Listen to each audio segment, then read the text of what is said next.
এদিকে যোগী রাজ্যে ফের খুন পশ্চিমবঙ্গের পরিযায়ী শ্রমিক। সিঙ্গুরের বাসিন্দা শেখ শহীদুল্লাহ স্ত্রী মেয়েকে নিয়ে থাকতেন উত্তরপ্রদেশের আউড়িয়ায়। এসআইআর শুনানির নোটিশ পেয়ে দুদিন আগে সিঙ্গুরে ফিরে আসেন শেখ শহীদুল্লাহর স্ত্রী। দেশে ফিরে আসার কথা ছিল শেখ শহীদুল্লাহর। তার আগেই 14 জানুয়ারি ঘর থেকে ওই শ্রমিকের মৃতদেহ উদ্ধার হয়। ময়না তদন্তের পর দেহ এসে পৌঁছেছে সিঙ্গুরের দেওয়ানভেরি গ্রামে। যোগী রাজ্যে ফের খুন পশ্চিমবঙ্গের পরিযায়ী শ্রমিক। সিঙ্গুরের বাসিন্দা শেখ শহীদুল্লাহ স্ত্রী মেয়েকে নিয়ে থাকতেন উত্তরপ্রদেশের আউড়িয়ায়। এসআইআর শুনানির নোটিশ পেয়ে দুদিন আগে সিঙ্গুরে ফিরে আসেন শেখ শহীদুল্লাহর স্ত্রী।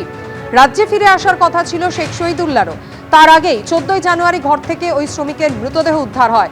ময়না তদন্তের পর দেহ এসে পৌঁছেছে সিঙ্গুরের দেওয়ানভেরি গ্রামে।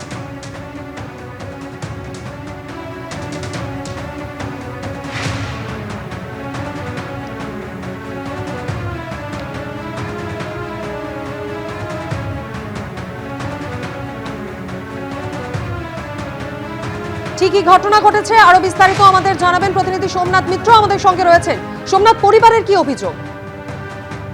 দেখো, পরিবারের পক্ষ থেকে যেটা জানানো হচ্ছে যে এই শ্রমিক তিনি প্রায় 4-5 বছর আগে তিনি উত্তরপ্রদেশে যান, ওখানে বেশ কিছুদিন কাজ করতেন। পরবর্তীকালে তিনি নিজেই একটা দোকান ভাড়া নিয়ে কারবার বা ব্যবসা শুরু করেছিলেন এবং তার স্ত্রী কদিন আগে চলে আসেন, কারণ তার এসআইআর এর নোটিশ এসেছিল এবং পরিবারের পক্ষ থেকে যেটা জানানো হচ্ছে যে তারও এসআইআর এর নোটিশ এসেছিল, সে কদিন পরে ফিরতেন।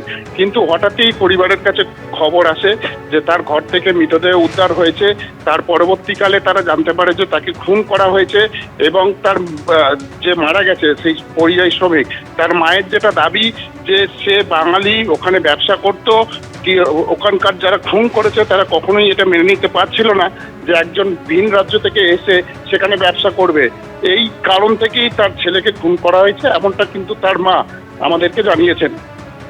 ধন্যবাদ সোমনাথ। যোগী রাজ্যে ফের খুন পশ্চিমবঙ্গের পরিযায়ী শ্রমিক। সিঙ্গুরের বাসিন্দা শেখ শহীদুল্লাহ তার ঝুলন্ত দেহ উদ্ধার হয় এবং ময়না তদন্তের পর দেহ এসে পৌঁছেছে সিঙ্গুরের দেওয়ানভেরি গ্রামে। আর এই ঘটনা নিয়ে বিজেপি সাংসদ সুকান্ত মজুমদার কি বলেছেন শোনাবো। সিঙ্গুরের একজন পরিযায়ী শ্রমিক, উত্তরপ্রদেশে তার মৃত্যু, খুন করা হয়েছে। ক্রাইম ব্রাঞ্চ দেখবে, কোনো অসুবিধা নেই। বিজেপি শাসিত রাজ্যে এমন ঘটনা অহরহ ঘটছে। ভিন রাজ্যে কাজে যেতে ভয় পাচ্ছেন পশ্চিমবঙ্গের ছেলেরা, এমনই অভিযোগ তৃণমূল বিধায়ক করবী মান্নার। তার স্ত্রী এবং তার মা দাবি করছে যে ওখানে বাংলায় কথা বলতো, বাঙালি বলে ওদেরকে একটা আলাদা চোখে দেখতো। এই বিজেপি শাসিত রাজ্যে এই ঘটনা বললাম অহরহ ঘটছে। আমাদের ছেলেরা বাংলার বাইরে কাজ করতে যেতে ভয় পাচ্ছে।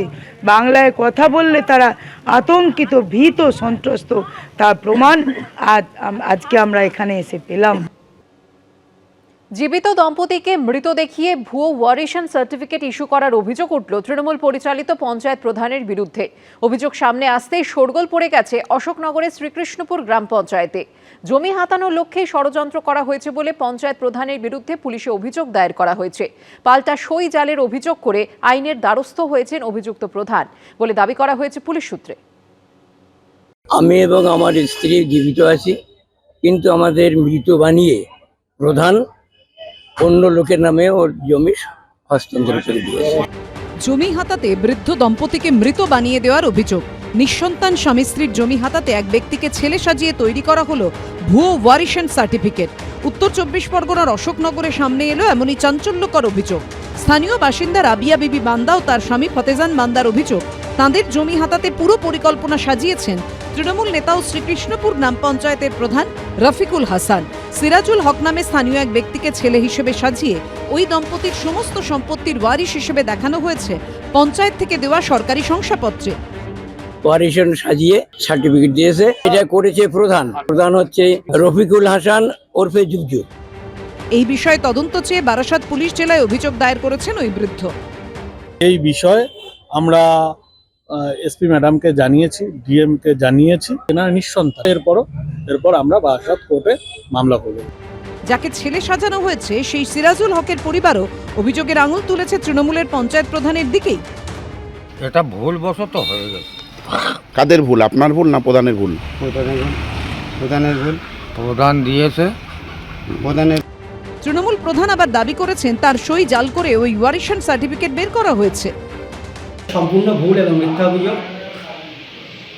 এরকম কোনো ওয়ারেশন সার্টিফিকেট আমাদের পঞ্চায়েত অফিস থেকে ইস্যু হয়নি। এ বিষয়ে পুলিশ সূত্রে দাবি করা হয়েছে শ্রীকৃষ্ণপুর গ্রাম পঞ্চায়েতের প্রধান রফিকুল হাসান তার সই নকল করে জাল সার্টিফিকেট ইস্যু করার অভিযোগ করেছেন। সব পক্ষের অভিযোগ খতিয়ে দেখে গোটা ঘটনার তদন্ত শুরু করা হয়েছে। সমীরণ পালের রিপোর্ট, এবিপি আনন্দ, উত্তর 24 পরগনা। পিছিয়ে গেল জেইই মেইন। চাপের মুখে পড়ে 23 তারিখের পরীক্ষার দিন বদল করল ন্যাশনাল টেস্টিং এজেন্সি। এনটিএর তরফে জানানো হয়েছে পশ্চিমবঙ্গ থেকে আসা আবেদনের ভিত্তিতে 23শে জানুয়ারি পরীক্ষা হবে না। ওই দিনের পরীক্ষা কবে হবে তা পরে জানানো হবে। 23শে জানুয়ারি হচ্ছে না জয়েন্ট এন্ট্রান্স মেন পরীক্ষা। বৃহস্পতিবার বিজ্ঞপ্তি জারি করে জানিয়ে দিল ন্যাশনাল টেস্টিং এজেন্সি বা এনটিএ। তবে শুধুমাত্র পশ্চিমবঙ্গের পরীক্ষার্থীদের জন্য সেশন 1-এর পরীক্ষার দিন বদল করা হচ্ছে। এনটিএর সাইট এবং এক্স হ্যান্ডেলে জানানো হয়েছে পশ্চিমবঙ্গ থেকে আসা পরীক্ষার্থীদের আবেদনের ভিত্তিতে 23 তারিখের পরীক্ষার দিন বদল করা হচ্ছে। যেসব পরীক্ষার্থীর আগামী 23শে জানুয়ারি পশ্চিমবঙ্গে জেইই মেইন পরীক্ষায় বসার কথা ছিল তাদের পরীক্ষা ওই দিন হবে না। ওই দিনের পরীক্ষা কবে হবে পরে জানানো হবে। এর আগে আগামী 23শে জানুয়ারি জয়েন্ট এন্ট্রান্স মেইন পরীক্ষার দিন ঠিক করে এনটিএ। ওই দিন নেতাজি সুভাষচন্দ্র বসুর জন্মদিন, পাশাপাশি ওই দিনই সরস্বতী পুজো। সেই কারণে কেন্দ্রীয় শিক্ষা প্রতিমন্ত্রী সুকান্ত মজুমদার পরীক্ষার তারিখ বদলের জন্য চিঠি দেন কেন্দ্রের শিক্ষা সচিবকে। এদিকে রাজ্যের তরফ থেকে শিক্ষা দপ্তরের প্রধান সচিব চিঠি দেন এনটিএর ডিজিকে। এই প্রেক্ষিতে এদিন এক্স হ্যান্ডেলে মুখ্যমন্ত্রী লেখেন, এনটিএ 23শে জানুয়ারি জয়েন্ট এন্ট্রান্স পরীক্ষার দিন ঠিক করেছিল। সেদিন নেতাজির জন্মদিন এবং সরস্বতী পুজো। ওই দিনটি ছাত্রছাত্রীরা শ্রদ্ধার সঙ্গে উদযাপন করতে চায়। পরীক্ষার দিন আমাদের ছাত্রছাত্রীদেরকে অসুবিধায় ফেলেছিল এবং আমি এর প্রতিবাদ করে তারিখ পরিবর্তনের জন্য হস্তক্ষেপ করি। আমার হস্তক্ষেপে ন্যাশনাল টেস্টিং এজেন্সি আমাদের ছাত্রছাত্রীদের জন্য বিকল্প দিনের ব্যবস্থা করেছে।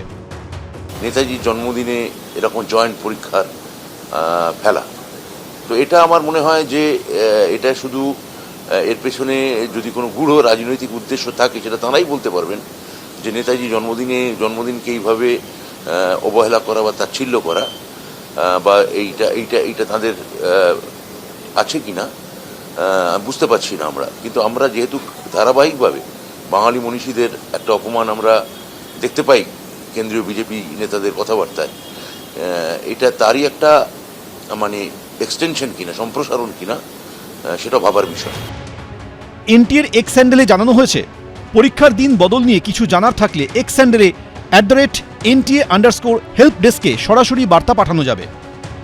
ইমেল করা যাবে JEEmain@NTA.ac.in এ। ফোন করা যাবে 011-4075-9000 নম্বরে। কৃষ্ণেন্দু অধিকারী, এবিপি আনন্দ, কলকাতা। এবিপি আনন্দ, এগিয়ে থাকে, এগিয়ে রাখে।